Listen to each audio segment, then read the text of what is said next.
What's good, TMG fam? It's your boy L, and I'm back, man, with the top 10 angry outbursts caught on TV. Caught on live TV at that, man. So, you know when you go live, man, you can't control it. Y'all remember a certain incident with a certain soldier boy walking through the hood like he was tough or whatever the case may be. And it didn't go well. You know what I'm saying? You can't edit live. Live is exactly how it says it and sounds. Live, all right? So we're gonna get into this video as well as the top 10 Gordon Ramsay outbursts. Be prepared. Everybody should know by now, but if you're new to Gordon Ramsay, be prepared for what you're about to see and witness, all right? So if you're new to the channel, hit the subscribe button, man. Join the TMG fam, man, and let's go. Closure just isn't possible. Welcome to Watch Mojo, and today we're counting down our picks for the top 10 angry outbursts on live TV. For this list, we'll be looking at various impassioned and frustrated outbursts from media personalities that were aired on live television. Southwest breeze 10 to 15. Here's a 60. I don't know if that's good enough for you guys. Number 10, frankly just bullshit.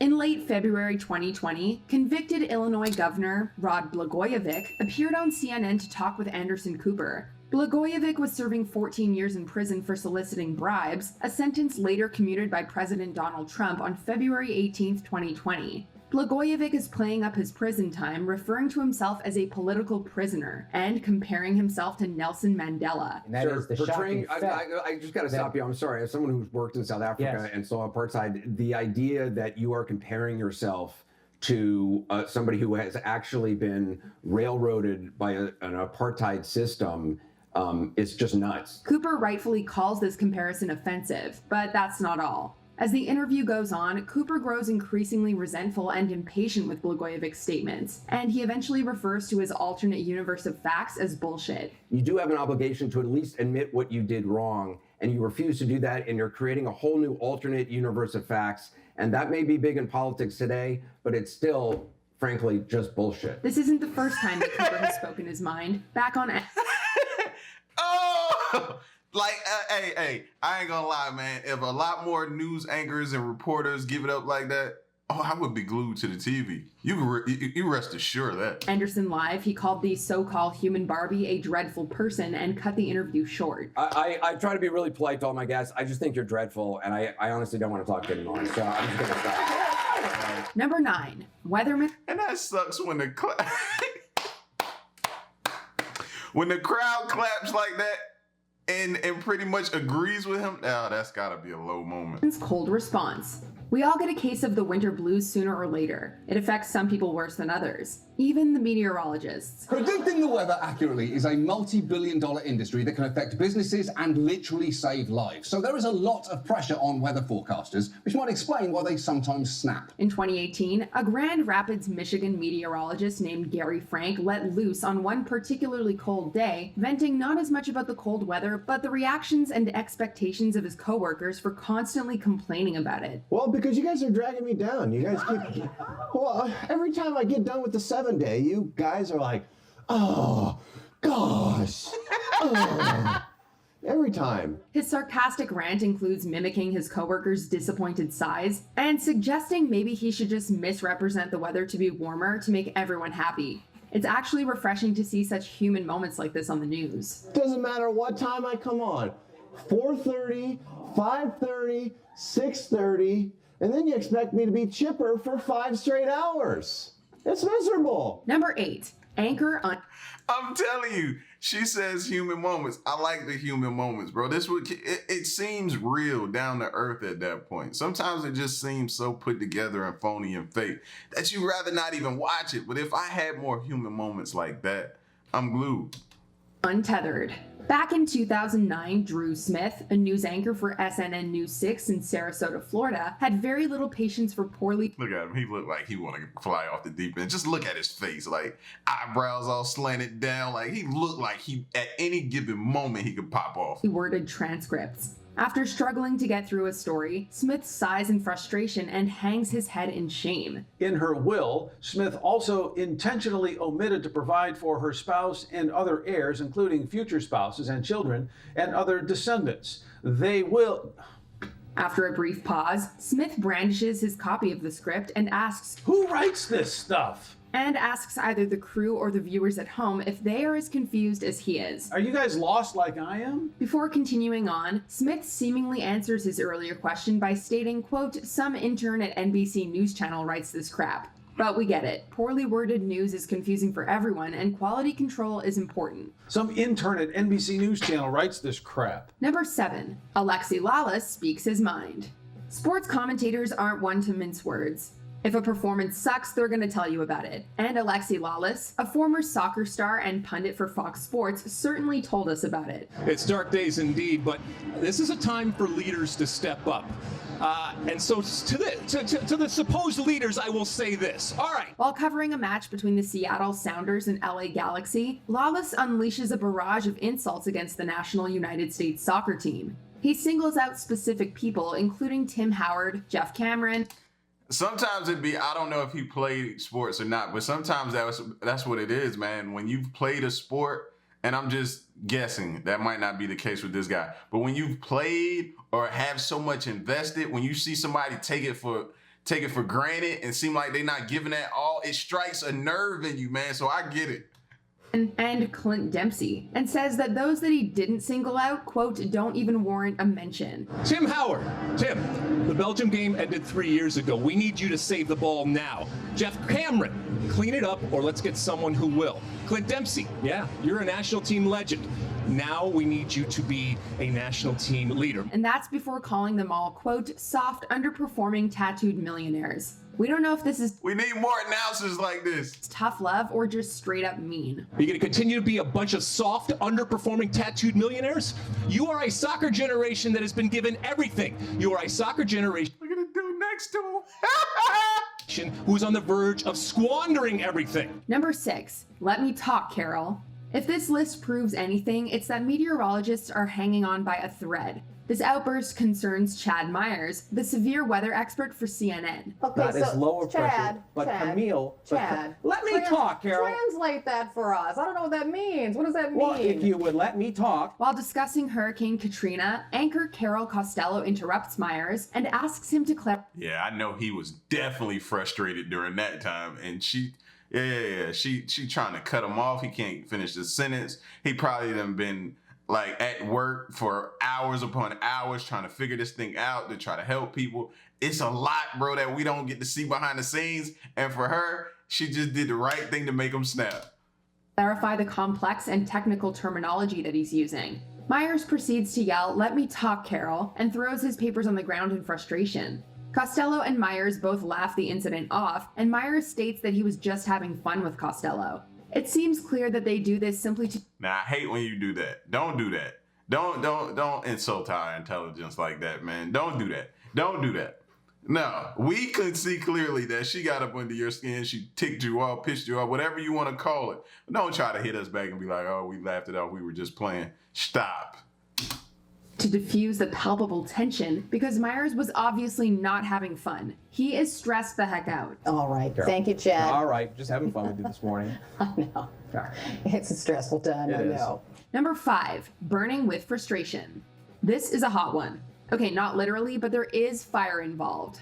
Mika Brzezinski is the co-host of MSNBC's Morning Joe, a weekday morning political talk show. Back in 2007, Brzezinski grew frustrated with the constant coverage of Paris Hilton. Hold on a second. I'm going to make a good point. Lord. We're not Glad you covering didn't this, find what else all was right? in there. Yeah, exactly. I'm Easy. done with the Paris Hilton story. Just do the news. She attempts to set her news documents on fire, saying, quote, "I'm done with the Paris Hilton story." When her co-anchor takes the lighter away, Brzezinski gets up and throws the papers into a nearby paper shredder. This is my Paris Hilton And story.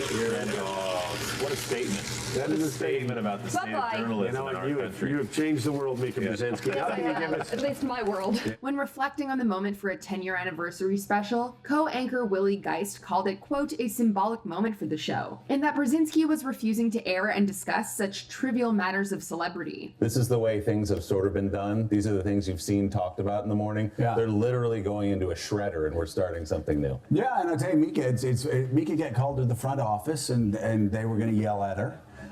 No, I did get yelled at. Number 4, Ben Affleck gets worked up.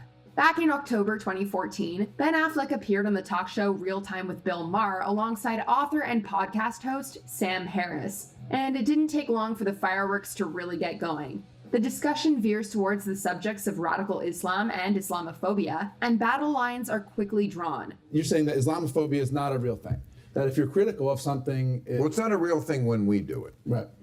Well, no, it really isn't. I'm not denying that certain people are bigoted against Muslims as people, and that's a problem. Big of you. But why are you so hostile about this? It's gross. It's racist. Maher claims that Islam is the only religion that acts like the mafia, and Harris says that Islam at this moment is the motherlode of bad ideas. The Oscar winner then goes off on the two men, calling their assertions gross, racist, and ugly things to say. All this while sitting back in his chair in frustration and muttering "Jesus Christ" under his breath. So suffice it to say, he didn't agree with their opinions. You criticize the people who are doing it, not the Philippines. You know what I mean? Well, what if the people... Because a Filipino kid lives down the street from you would have nothing to do with that. Number 3, walking away from Bill O'Reilly. Please welcome Bill O'Reilly. And here we have another disagreement arising over religion and extremism. Back in 2010, political commentator Bill O'Reilly appeared on The View to promote his book Pinheads and Patriots, Where You Stand. Is that show even still running? The View, I'm talking about. The View. In the 80s. I know they had some moments on there. I only catch them in on clips on the internet, but never really got a chance to either watch the show. Probably wasn't nothing I'd probably get into anyway. But I definitely saw some feisty clips though. I was welcoming those.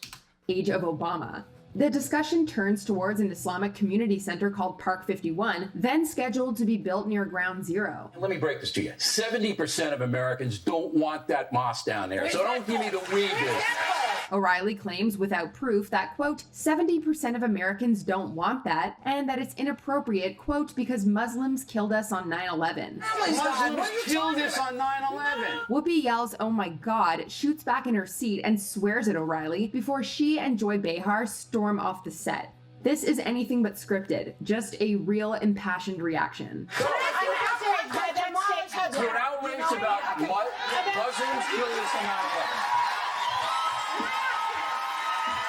Number 2. I like that type of TV. I like that. You know what I'm saying? Stand up for what you believe in, right, wrong, or indifferent. You know what I mean? Don't just be on TV and be... stand up for what you feel, go for it, react how you react. That's how you react. Jim Ryan versus Dick Oliver. This legendary argument took place on July 19th, 2001. Good Day New York anchorman Jim Ryan is watching a report from Dick Oliver on a landlord-tenant dispute. It's pretty normal everyday stuff, until it isn't. All right, it's back to you, Jim. Ollie, don't let her go away. What, does she have a response to that? Is she still there? What's that? Did the lady just leave? Yeah. Oh, it's too bad. After Oliver lets his tenant interviewee leave, Ryan chastises him for the quality of his reporting. This results in a bitter and very awkward back and forth on live television, and you can see the tenant cringing and suppressing a laugh in the background. I'll give you lessons on how to become a reporter later. Well, I'll give you some lessons on how to be an editor because I was your boss once. Oh, I like that.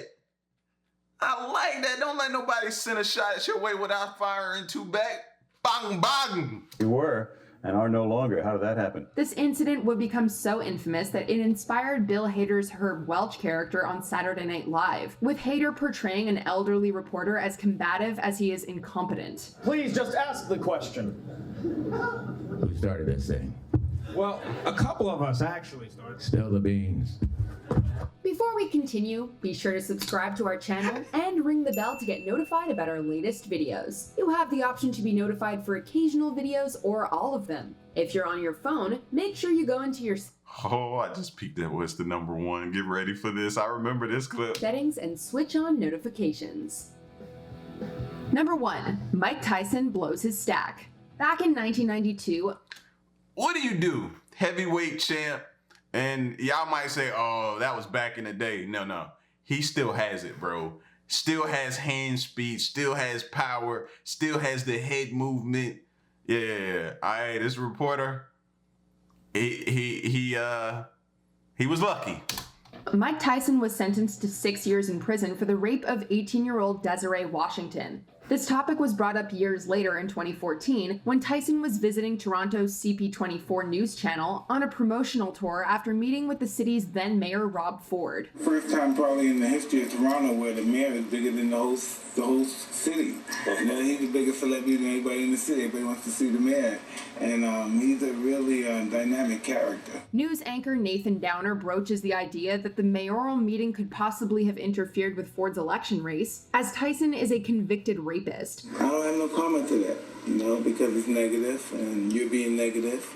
And I met the mayor, right, and nothing they can do about it. And Tyson is not happy. He initially responds in a seemingly controlled manner before utterly and profanely losing his composure multiple times, eventually calling Downer, "It's more nerve-wracking for me to hear us talking to a rat piece of shit like you." Come on, like. Downer reminds Tyson that they were on live TV, but he doesn't seem to care, like, at all. We're gonna wrap up this interview. Thank you for coming in. Do you agree with? Hey man, you gotta understand this is the possibility of what happens, man. That was a part of someone's life that they may or may not, you know what I'm saying? Whatever the case was, they dealt with it, whether it was true or not, but you brought it back up. So if you drum up those feelings and emotions, you gotta understand when you put that out there, whatever comes back your way, you gotta deal with. How he reacts and responds is how he does it. And you have to accept that, man. And I, for one, I don't blame Tyson for going off on you, bro. Better than his masterful. What a shame! I don't know where he comes up with this stuff. The only things better than his masterful cooking are his devastating insults. Who cooked the fondants? I ain't gonna lie. Some of them times I'll be like, yo, man, somebody take your robe off, but I get it, man. Y'all trying to endure, and he just playing it up for the show, but I know some of them be wanting to take him out back and just be like, all right, bro, like we need to just square up one time and just get this out the way real quick. Lovely. Lovely? Yes, chef. Wish they'd not. Come here. Welcome to WatchMojo.com, and today we're counting down our picks for the top 10 Gordon Ramsay outbursts. Service. Do you think it might be? Would you mind taking your breath off my hot plate? Yeah, look at that. How can I serve food with those touchy things there? Chicken. For this list, we'll be taking a look at the British celebrity chef's most brutal, quotable, and Hey, I like it. She gave it back to him. hilarious verbal beatdowns. All rages, rampages, and insults are welcome across all of his hit shows like Kitchen Nightmares and Hell's Kitchen. We will, however, not be including any skits or sketches like Hell's Cafeteria. Prepare your funny bones for a feast. What are you? An idiot sandwich. Idiot sandwich what? An idiot sandwich, Chef Ramsay. Number 10, Sue Me, Hell's Kitchen. Oh, f***ing hell. What's she doing? When Gordon Ramsay is on the warpath, you would do well to just stay out of his way. And definitely don't make a scene about it. Just, I mean, this is where you are. Just stop. This is where you are. During yet another especially disastrous dinner service at Hell's Kitchen, the Red Team continually fails to produce scallops that meet with Chef Ramsay's approval. I don't know what it is with you, but you've given up, and it fucking shows. After tossing them away in anger, one ricochets and hits a contestant, who responds by acting like he was just shot with a bullet. Fucking right as shit. Does Ramsay care? You be the judge. Sue me. Number 9, Non-Stick, Hell's Kitchen. I wonder how many times he has been sued now that he says that. Be like, sue me, okay? Any lawyers out there in the audience in TV land? This is my number. Let's get him. Chef Ramsay has put both Heather and Sarah on the appetizer station, and Sarah has taken charge of cooking the scallops. Don't you just hate it when someone makes such a basic mistake that it causes your voice to break? It happens all the time, really. You know it does. Only need turning once, Sarah, otherwise they become overcooked, yes? Well, anyway, the misuse of a non-stick pan causes our favorite angry chef to do just that. Oh, come on. In fact, he looks so blown away by the stupidity of the situation that it's possible he may have actually lost his mind for a second. If you saute scallops in a non-stick pan, they won't stick. That's why it's called non-stick. Warning to all future culinary hopefuls. Remember the basics if you're working under Gordon Ramsay. I don't know what non-stick means in Texas, sweetheart, but me. Number 8, No Trust, Kitchen Nightmares. What is going on here? What's that? It takes next level incompetence to contaminate your entire inventory of stored food. And Gordon Ramsay managed to find himself someone with just those qualifications. Disgusted by the conditions at one Mexican restaurant, including a lump of fat masquerading as ground beef. What's that? That was ground beef. Ground beef? How it's fat, you idiot? And a bucket of cement in a refried beans mask. What's that? The bean. Oh, how? It's like a cement mixer. Chef Ramsay goes full-on ballistic. Are you stupid? Not content with just calling out the lazy restaurateur in front of his staff. You're overstaffed, underworked, shit food. I wouldn't trust you running a bar, let alone a restaurant. Ramsay also plays a gross-out round of show and tell with the establishment's hapless diners. Ladies and gentlemen, I'm so sorry, but we're stopping service. Number 7, a bite. Bro. I hope they weren't feeding that. Bison's penis. Hell's Kitchen. Salmon, lamb, please. If there's one thing we love about Gordon Ramsay, and let's face it, he doesn't give us too much to work with when it comes to these shows. Go back there. Get out. Yes, get pile of shit. It's the wonderfully absurd. Yo, my man was red. Look how red in the face some of those people are. That's how you know you're getting to them, bro. And they want to swing on you so bad. Similes he comes up with. Hey, what's that piece of shit there? In this case, one of the chefs makes the mistake of putting a whole salmon in the freezer rather than the fridge. Stone cold frozen salmon. Who put the salmon in the freezer? When it comes time to serve, instead of a delicious fish, it resembles something a little more phallic. Like a bison's penis. What is that shit? Needless to say, Chef Ramsay is not a fan. Hey, Ditsy, great job. Number 6, Gordon versus Amy and Sammy, Kitchen Nightmares. Ah yes, the infamous restaurant owners that pushed Gordon Ramsay too far. As per the usual formula of Kitchen Nightmares, our favorite course chef was dispatched to try and fix any culinary or business blunders that the owners were making. And we stand strong together. We have to because there's a lot of online bullies and haters. Except it was a different story altogether with Amy and Sammy. What do we mean? You guys, I make excellent food. You all think that you can come in here and say these things. Are you kidding me? This is ridiculous. Well, to put it bluntly, they were insane. Do you have children? Well, we have 3 little boys, but they're trapped inside cat bodies. Yeah. Yeah, they're cats. In denial about their food. I have people tell me it's the best pizza that they've ever had in their life. My pizza today was undercooked. Screaming at customers. You want to wait, you wait. You don't want to pay what did you have? You from here. Stealing tips from their servers. Wow, $10 tip. Yeah. That's nice. For you? Of course, yeah. Why not? Do you think the girls deserve some tips tonight? No, they get hourly. The list goes on and on. What? Taking it. Bro, don't tell me the name of that restaurant. Please don't tell me the name of that restaurant. Yeah, I was with me? I will with you. All of this led Chef Ramsay to do something he has never done before. Give up. Well, it's finally happened. After almost 100 kitchen nightmares, I've met 2 owners who I could not help. Number 5, more pumpkin, Hell's Kitchen. And then she's having the risotto, as you mentioned. Yeah, with extra pumpkin. Don't even think for a second that Gordon Ramsay limits his insults to incompetent chefs, delusional restaurant owners, or D-list celebrities. This particular customer learns this truth for himself the hard way. I don't see any pumpkin. Seems to be a problem here. Much to our viewing pleasure. There's no pumpkin in it. Yeah. This is like ordering risotto with no rice. He squares up to Chef Ramsay and demands more pumpkin on his risotto. Why is there no pumpkin in my risotto? Right, can you get out of the way? A request Chef Ramsay obliges in his own special way.